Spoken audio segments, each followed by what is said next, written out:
Hello guys, అందరు ఎలా ఉన్నారు? ఈరోజు వీడియో ఏంటి అంటే, నిన్న మా అమ్మ దగ్గరికి వెళ్ళాం అనమాట. సో ఎర్లీ మార్నింగ్ టిఫిన్ చేయాలిగా, అయితే టిఫిన్ ఏం చేయాలని చెప్పేసి మేము వెళ్ళిన తర్వాత మా అమ్మ నైటు మినపప్పు నానబెట్టింది.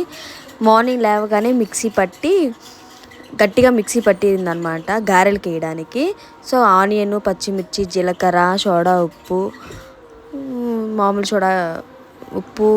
మామూలుగా సాల్ట్ వేసి కలిపిందనమాట.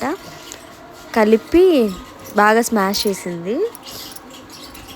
కలిపి ఒక కవర్ మీద ఆయిల్ పెట్టి వాటర్ తోటి చేసిందనమాట. గారెల్లాగా కళాయిలో ఆయిల్ వేసి కాల్చింది. సో దాంట్లోకి కాంబినేషన్ ఏంటి అంటే పచ్చిమిర్చి టమాటా చట్నీ. మా అమ్మ చేస్తుందండి, భలే చేస్తుంది. ఆ గారెలు టమాటా పచ్చిమిర్చి చట్నీ చాలా సూపర్గా ఉంటుంది. మీరు కూడా ట్రై చేయండి ఈసారి ఎప్పుడైనా. Thanks for watching. Bye all. నా వీడియో కనుక నచ్చితే లైక్ చేయండి, షేర్ చేయండి, సబ్స్క్రైబ్ చేయండి. Thanks for watching. బాయ్.